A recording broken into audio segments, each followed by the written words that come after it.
और चलिए उदयपुर से बड़ी खबर का रुख कर लेते हैं। दूसरी लिस्ट के बाद बीजेपी में घमासान मचा है। उप महापौर पारस सिंघवी ने बगावत के सुर तेज कर दिए हैं। शिवाजी नगर स्थित सामुदायिक भवन में समर्थकों के साथ बैठक की। भाजपा प्रत्याशी ताराचंद जैन पर तीखे प्रहार किए। बोले आलाकमान ने सनातन विरोधी को टिकट दिया है, एक व्यक्ति के कहने पर टिकट दिया गया है।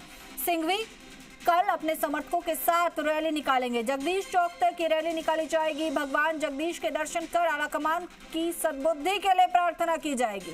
सिंघवी ने इस दौरान कहा कि कई अन्य पार्टियों के लोग मेरे संपर्क में हैं। पार्टी अगर मेरी मदद करने से मना करेगी तो मैं कोई निर्णय लूंगा। जो भी मेरे समर्थक कहेंगे मैं वही करूंगा। मुझे टिकट नहीं चाहिए। ताराचंद के अलावा किसी अन्य नेता को टिकट दिया जाए।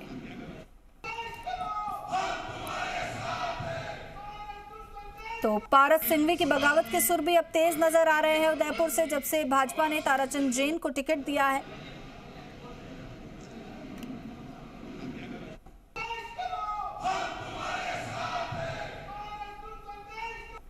समाज की हर व्यक्ति की, हर वर्ग की आवाज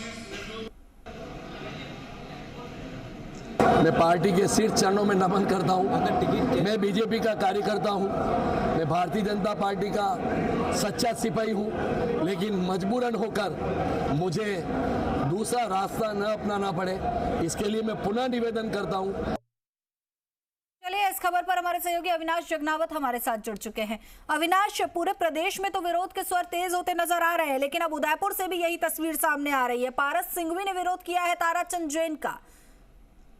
जी बिल्कुल, देखिए ताराचंद जैन जो भाजपा प्रत्याशी है उनका विरोध हुआ है, बल्कि साथ ही साथ पारस सिंघवी ने कई गंभीर आरोप ताराचंद जैन पर लगाए हैं। उन्होंने ताराचंद जैन को सनातन विरोधी कहा, उसके अलावा साधु संतों का और देवी देवताओं का जो सम्मान नहीं करता है और पार्टी विरोधी गतिविधियों में संलिप्त होने का आरोप जो है वो पारस सिंघवी ने ताराचंद जैन के ऊपर लगाया है।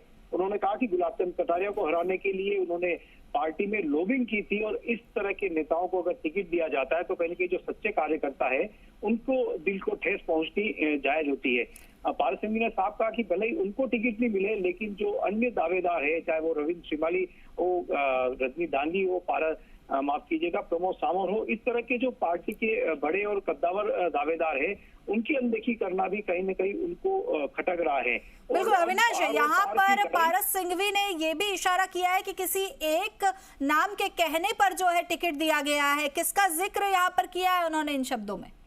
जी बिल्कुल, देखिए उनका सीधा सीधा इशारा असम के राज्यपाल और मेवाड़ के कद्दावर नेता गुलाब चंद कटारिया की तरफ है, क्योंकि गुलाब चंद कटारिया के पारस सिंघवी का आरोप है कि उनके कहने पर ही ताराचंद जैन को टिकट दिया गया, जबकि ये तमाम आरोप जो उन्होंने ताराचंद जैन पे लगाए हैं कहीं न कहीं वो अपने आप को सही साबित करने में जुटे हुए हैं। कल पारस सिंघवी अपने समर्थकों के साथ टाउन हॉल से एक भव्य रैली निकालेंगे और उसके बाद जगदीश चौक जाएंगे और जो प्रसिद्ध मंदिर है उदयपुर का भगवान जगन्नाथ स्वामी का, वहां पे दर्शन करके आला कमान को सद्बुद्धि देने का निवेदन करेंगे। साथ ही साथ पारस सिंघवी ने साफ कहा कि कई दूसरी पार्टियों के बड़े नेता भी उनसे संपर्क में है, लेकिन जब तक भारतीय जनता पार्टी के आला शीर्ष नेतृत्व उनकी मदद करने के लिए इनकार नहीं करता है तब तक वो कोई निर्णय नहीं लेंगे और उसके बाद में जो उनके समर्थक कहेंगे वो निर्णय लेंगे। लेकिन कहा जा सकता है कि पारस सिंघवी ने एक तरह से उदयपुर शहर विधानसभा क्षेत्र में ताल ठोक दी है और इसका असर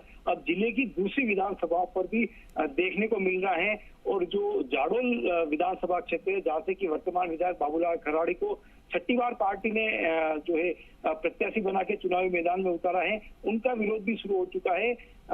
जो कोटला के प्रधान रहे हुए हैं बाबूलाल गंगूरिया, वो और एक अन्य हिम्मत सिंह तावड़ एडवोकेट, वो विरोध पर उतर गए हैं और जाडोल में भी कल एक बड़ी बैठक आयोजित की जाएगी। तो कहा जा सकता है कि धीरे धीरे उदयपुर शहर विधानसभा सीट से पारस सिंघवी के बगावती तेवर जो शुरू हुए थे वो आदिवासी इलाकों में। बिल्कुल अविनाश, तो पारस सिंघवी ने भले ही खुद को बीजेपी का कार्यकर्ता बताया हो, आलाकमान की बात उन्होंने यहाँ पर की, लेकिन बगावती तेवर भी उन्होंने यहाँ पर अपने दिखा दिए। बहुत बहुत शुक्रिया आपका इस तमाम जानकारी के लिए। आगे बढ़ते हैं। भीलवाड़ा के मंडलगढ़ में बीजेपी विधायक प्रत्याशी